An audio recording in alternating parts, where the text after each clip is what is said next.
here is Tim Pool. Now, Tim Pool, obviously, you know, I haven't seen, he's really pulling that hat low now these days. A little bit of gray in the beard, too. Not looking too bad, but look, let it go. Tim Pool cares about three things. He cares about guns, Japanese swords, Keeping his hat on. and guitar. Just living the life. Just living the life.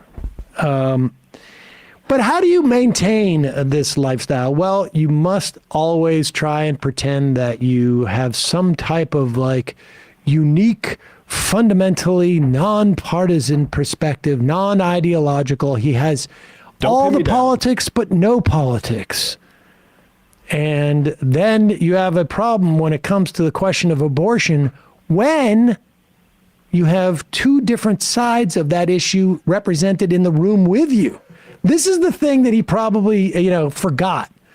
I need to have one side or the other so that I can sort of move around. But when there's when it's clear that there are two sides that cannot be melded together, that's when he has his problem. Well, that's what Emma did well, is she basically sidelined the extra guy and basically just put it all on Tim. Exactly. And here he has a problem with that. Of either of us on No, did I say left? I meant right. Sorry. All right, pause it for 1 second. We have two people on here. One is a reporter, Shane Cashman, and the other is Kristen Lacefield. Yeah. PhD lecturer of English and Media Studies. I don't know where either one of these guys So go. Shane, she's a Daily Wire contributor. Yeah, so she's a Daily Wire contributor, and Shane writes for Tim's website, but he also has done other like freelance reporting. Okay, and they're talking about abortion here. I'm comfortable with the first 2 trimesters because up to that point, I don't think that we're talking about anything that's more advanced than the animals we kill to put meat on our plates. So why would you assume you're to the left of either of us on No, the issue? did I say left? I meant right. Sorry. What?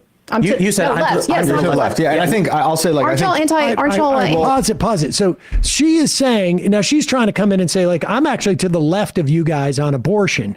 And Tim's like, wait, what? Don't do that. Don't do that. I'm undefined. I'm a transparent you can't. eye. How do you know where I am on abortion? It's not like it's a prominent issue that I've had an opportunity to talk about on the 1 million hours of streaming. I've talked about politics and culture wars.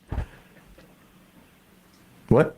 You said no, left. Yes, You're to the left. Yeah, and I think I'll say like, Aren't y'all anti-abortion, anti-choice? Everyone in here probably I has didn't know different. that. Okay. Everyone in here probably has different views. I assumed you were very why I pro-life. asked. Sorry. Not to bring up an abortion debate, to ask you why you would assume my position would be conservative. Probably because, I mean, we've talked Pause it about for 1 this. second. I Like, think- how many times have we seen Tim Pool, instead of actually answering what his position is, why would you assume my position is conservative on this? In fact, she didn't say your position's conservative on this. She said, I'm to the left of you on this because she believes in the first 2 trimesters of a pregnancy, that is the Casey standard, incidentally. In fact, maybe even past that, 24 weeks, first 2 trimesters, it gets you to like, I don't know, 24, close to 30 weeks, maybe 28 weeks. I don't know. And nevertheless, she assumed that he was against anti-choice, and he's like, I'm not going to say what my politics are, but why would you assume this about me? It's like somebody in high school. Yeah. Good. Everyone in here probably has different views. I assumed you were This is very why I pro-life. asked. Sorry. Not to bring up an abortion debate, to ask you why you would assume my position would be conservative. Probably because, I mean, we've talked about this. I think it's human sacrifice. I think. Well, that's an extreme position. I think we need to rebrand abortion as human sacrifice, and that it's a life right at conception. You know? So you're okay with women having access to abortion up to a certain point. Yeah. Are you constitutional limitations on the right of individuals to Pause it for 1 second. Now, listen. If there's been a bigger issue in our politics that has been as durable as abortion, never mind since the repeal of Roe v. Wade, or I should say the overturning of Roe v. Wade, never mind how it showed up in all of the elections subsequent to that.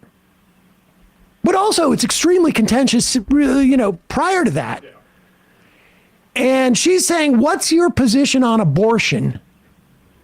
And he's fumbling around, like trying to calculate, how can I say this without alienating my right-wing followers? That's all he The only cares calculation about. he's doing now. The only calculation. It's fascinating. Go back just a little bit, because to watch his brain stutter with all of this. Because she gave her specific time period and then asked for his. And now he's getting into Constitution. And now he's getting into the Constitution. Well, okay. Well, Constitution what? Like, the Constitution the whole interpretation of the constitutional right, incidentally, just changed dramatically from what it was for 50 years in this country about 18 months ago or 2 years ago. When I've lost track of time. What was it, 2 years ago? That last June. Last June. Okay, so 18 months ago. And he's fumbling around. He doesn't even know. He doesn't even know that. This shows how ignorant he is of all the stuff he talks about. That's why he wants, like, I don't want to talk about abortion. I just want to talk about why you think I have a position on abortion. And watch him just stumble through this. It's so fascinating. It's perfect. This is why the Dave Rubin thing, like, we defined him, and Tim is afraid of being defined. Exactly. You're okay with women having access to abortion up to a certain point. Yeah. Are you constitutional limitations on the right of individuals to individuals have inalienable rights, and so the issue is, for the most part, I think abortion is wrong. I think it's something people should not do. But there is a challenge in the authority of the government over a person and their constitutional rights. The baby has constitutional rights. The mother has constitutional rights. What I would prefer is, if the baby can be saved, it should not be killed. So that's usually why, when you say baby, are you talking about a fetus? Is that what we're talking about? Yeah. So, but you said would you say up like until the third trimester, you're okay with it being legal? Third? No, up until the third. I think Europe's got first two trimesters. The European standard's probably good. Yeah. Which is like 12 weeks. Yeah. So, and that's Europe. In the U.S., it's mostly like to the point of birth. But my position is typically of a libertarian governmental limitations position, meaning I think abortion is wrong. However, when you start looking at the nuances of how you'd handle abortion in the instance of a woman who is raped and her constitutional rights are being violated, simply put, the government can't mandate someone provide their body to another person. I think if a woman chooses to have sex and gets pregnant, she has a moral responsibility for the thing that she chose to do. If a woman is, without her consent, forcibly impregnated, the government cannot mandate she give her body to that other person. And the argument, I've had this argument a million times with pro-lifers, so I don't want to start an argument. We can move on from this. My point is simply like, it's unfortunate, but constitutional limitations would, I believe, result in at least up to 12 to 16 weeks. Women have access to abortion without the government's intervention. Which, pause it for a second. What constitutional limit is he talking about? The Supreme Court has basically said that any state can ban it. So there is no constitutional right to abortion anymore. What is he talking about? 12 to 16? What inalienable right? It's either, if a right is inalienable, like whose inalienable right is it? Yeah. He said baby, she picked him up correctly and saying, you mean fetus? It's just complete gibberish. If there's an inalienable right, then why do you cap it at 12 weeks? Why 12 weeks? And frankly, it's also a misstatement to say that it's 12 weeks in Europe. Yeah.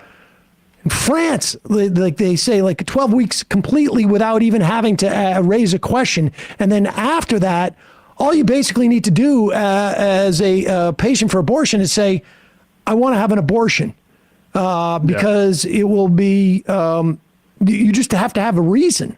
I mean, they don't judge the reason. You just need to state one. Exactly. I don't know if all of Europe, but I've seen states or countries where it's like certain type of duress and things like that. Exactly. I don't feel like I can financially support a child. Yeah. I will feel duress because I'm in the middle of a career or whatever. Like the reasons, there's no like test. Yeah. So, but again, he can choose 12 weeks, but what does that have to do with an inalienable right? Yeah. Like what, based upon what?